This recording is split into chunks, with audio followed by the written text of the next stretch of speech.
How long does it take to find peace? In the case of Nigel McGuinness, it's hard to say. After his career rather unfortunately ended in 2011, Nigel McGuinness never truly left pro wrestling. He would become an on-screen figure for Ring of Honor through the mid to late 2010s, both as a matchmaker and a color commentator, and he would later fill that same role on WWE television. And then, in 2023,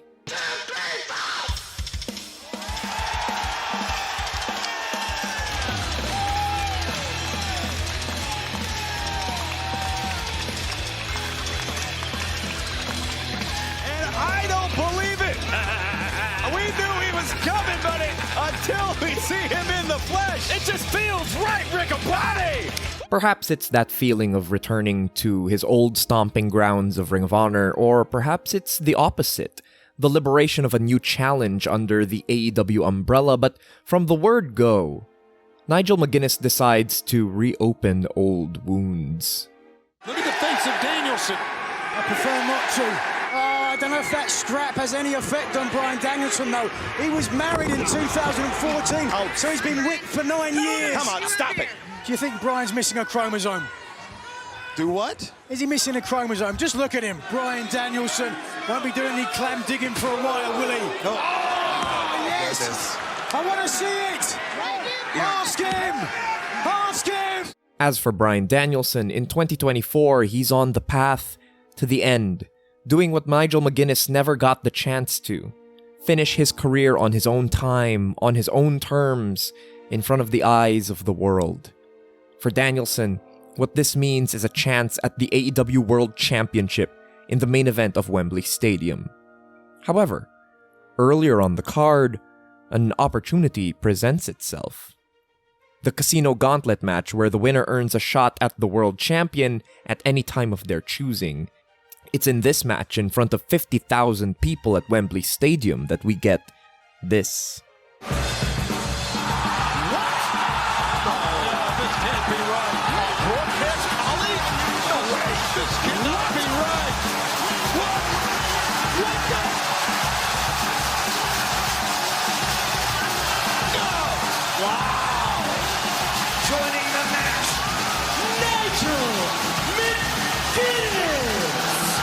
The idea is simple.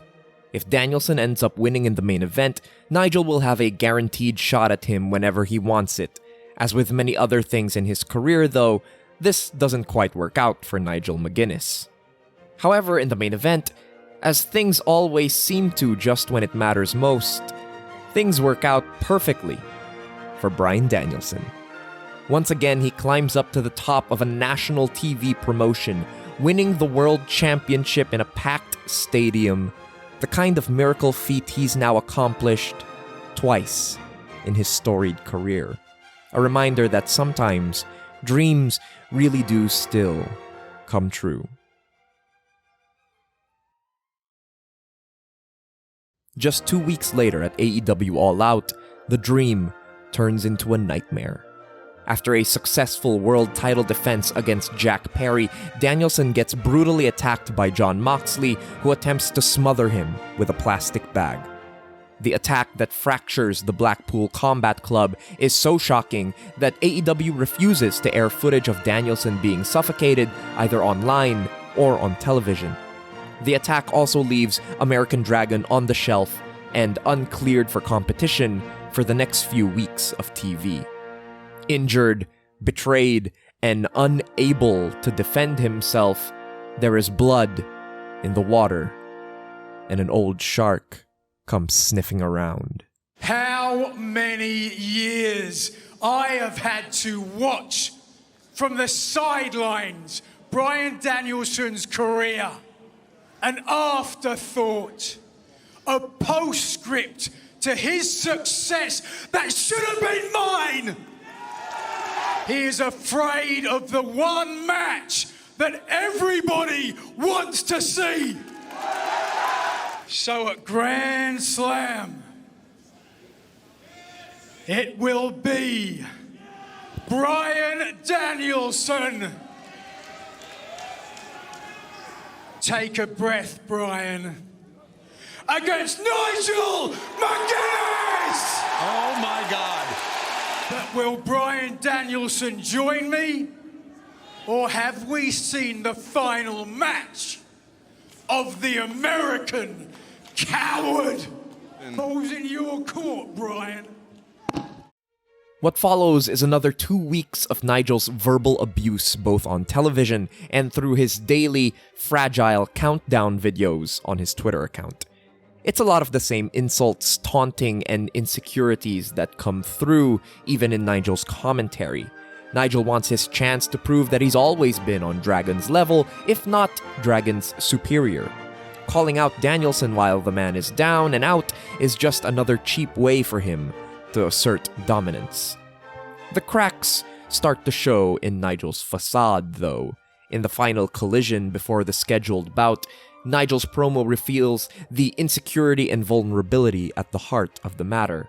On Wednesday night, I want you to walk down this rampway. I want you to walk up these steps. And I want you to meet me in the middle of this ring for the final chapter of our rivalry. Ever since I have retired, I have told anyone who would listen, saying I was as good as you, Bryan. But nobody listened to me. Nobody believed me. Because the truth of the matter is, there are only two people in the world today who know that what I'm saying is true. Me and you. You know, if you show up at Arthur Ashe Stadium, I will beat you. I will destroy you. And I will finally have vindication. And then on the day of the match itself, Nigel's own fragile countdown series on Twitter ends with a shocking bit of vulnerability and honesty. Over the last 10 days, 2 weeks, 18 months if I'm honest, I have said everything with a mind to this match. I have mocked Bryan. I've lambasted him. I've worn funny shirts. But I haven't said the truth.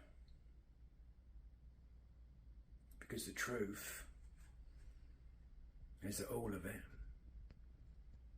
was to hide the fact that my lack of success and my failure to achieve what you did, Bryan, was no one's fault but my own.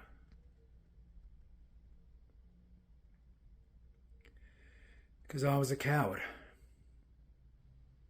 I was afraid.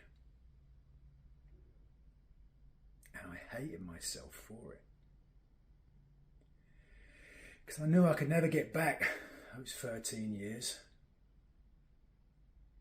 And I can't now. But if you show up, Bryan, I can still have the dream. Prove I was your equal. Win, lose or draw, Bryan, you will leave Arthur Ashe Stadium as the AEW World Champion.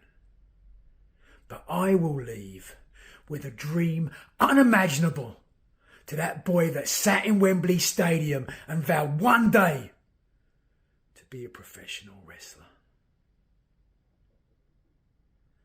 The ball is in your court, Bryan. Don't take it and go home. For Nigel McGuinness, it's about seizing control. One final chance at completing a career that was taken away from him by his own bad health and the nature of one of the most difficult industries in the world. And to do so, to finally bookend the story of Nigel McGuinness, it simply cannot be done without Bryan Danielson.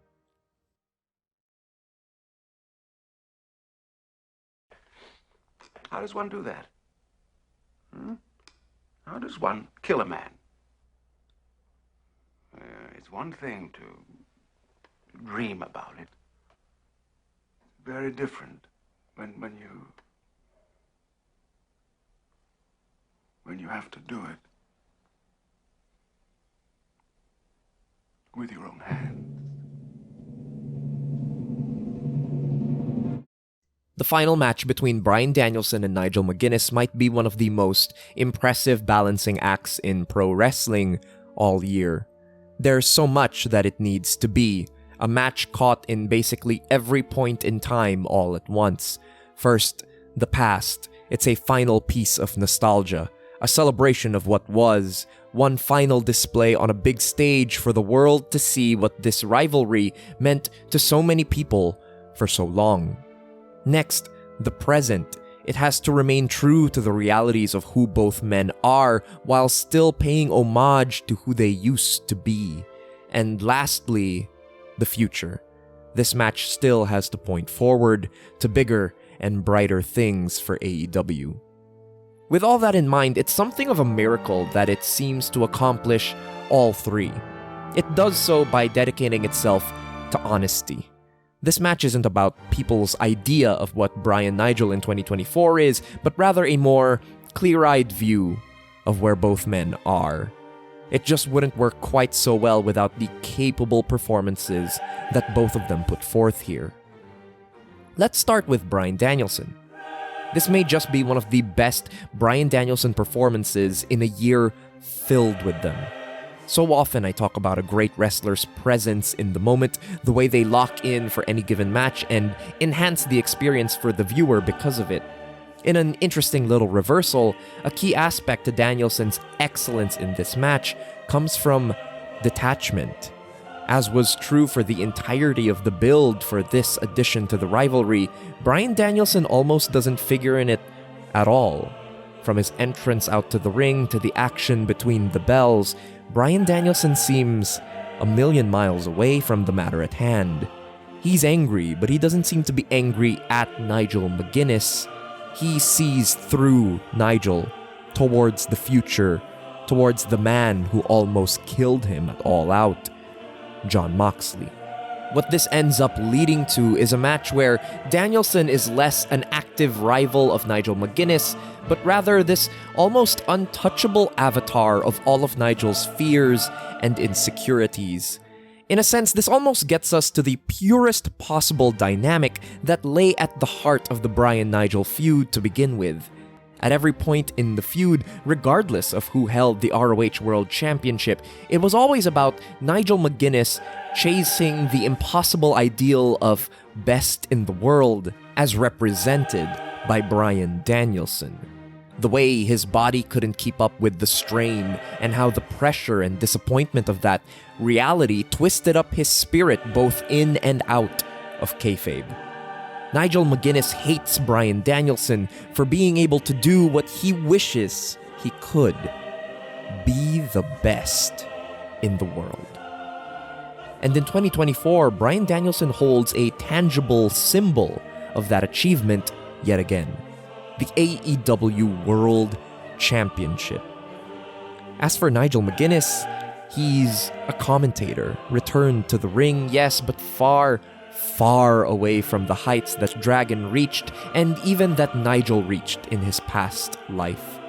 On his best day at their physical primes, Nigel was never a better competitor than Bryan Danielson. How much so now?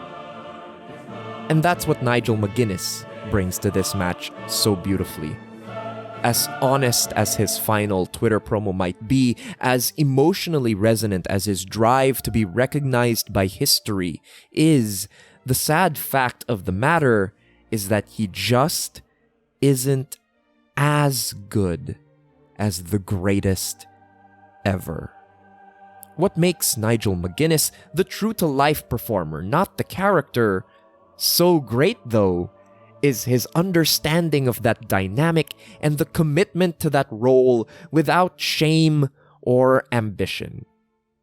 Physically speaking, Nigel isn't what he was. He can't hit as hard. He can keep up on the mat, baby, but he's not as slick or as practiced as the world champion. He's not on Bryan Danielson's level, and what's beautiful is the match makes that clear and transparent at every turn. Just look at his face before the bell even rings, when the first notes of the final countdown start to play. The horror in his eyes, the remembrance of past failures. It's almost as if he can taste that steel ring post in Liverpool once again, coppery blood filling his blue-tinted lips. It's perfect. Then, in the ring, Nigel tries a cheap shot uppercut that pesters Danielson. Danielson throws one right back that nearly rocks Nigel's entire world. All of Nigel's advantages feel cheap and underhanded. After trying to keep up with the Dragon's chain wrestling, Nigel finally ceases playing fair by bringing Danielson's arm to the rope for an attack. Even then, that first skirmish doesn't win him any long-term advantage. In fact, the opportunity for more extended arm work only comes from Nigel yanking on Danielson's tights to send him out of the ring, and a bad accidental fall to the floor. From there, Nigel's arm work is opportunistic and mean, while Danielson puts in a dedicated arm-selling performance, the likes of which he never really was capable of in the prime of this rivalry in the 2000s. Danielson's offense in this match feels so direct and violent. That first big slap after absorbing Nigel's own, the body punches to the gut, the way that he intercepts Nigel's turnbuckle headstand with a big chop and just this disgusting neck crank. Everything in this match speaks to Danielson having only sharpened with time, putting in a truly decisive, commanding performance, even with one bad arm and returning from an attempt on his very life. Even down the stretch when these two engage in a strike exchange, Danielson's forced to use his non-dominant left hand and still comes close to winning the exchange outright, if not for Nigel changing levels to go back to the bad arm. When Nigel's able to hit his one best shot, that signature jawbreaker lariat, Danielson even kicks out at 1. Nigel's truest finisher couldn't even get a 2 count on the American Dragon. Between Nigel's limitations and Dragon's impossible distance from the situation, there's a truly unique feeling to the entire match, sort of unlike anything else in their rivalry as a whole or even in modern wrestling. Through it all, even with Dragon surpassing him at every turn, it never really stops feeling like it's Nigel's match.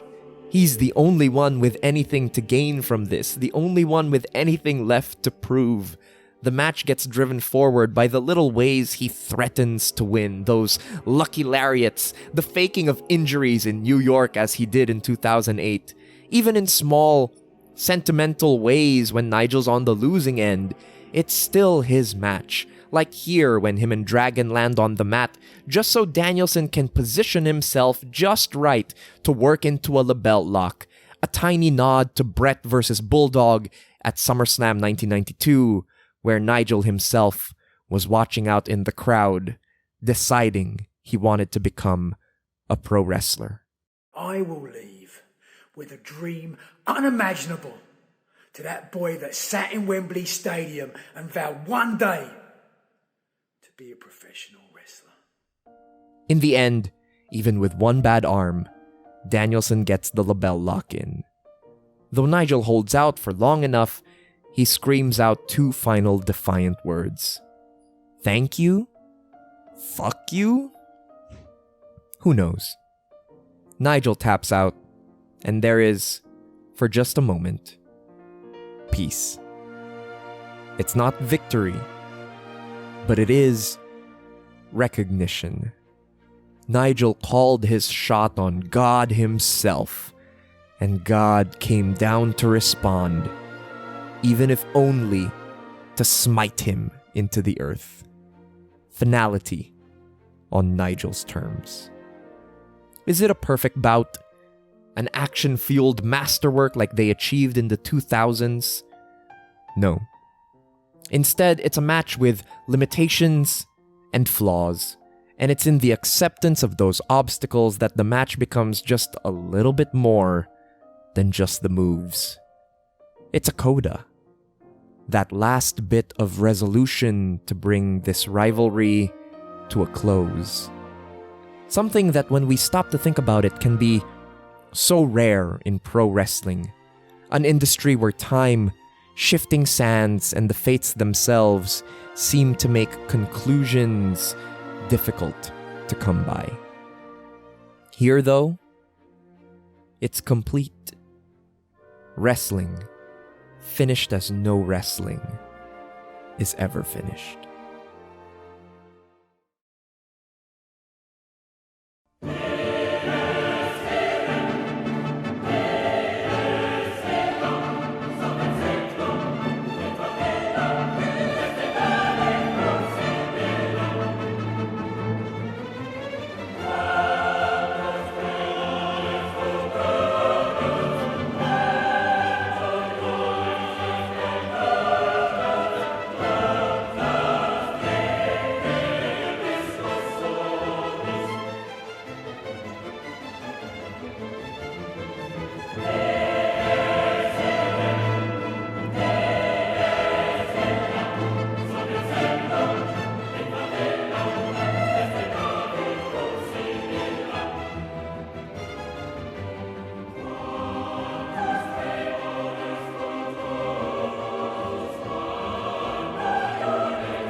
I tell you, you're the greatest composer known to me.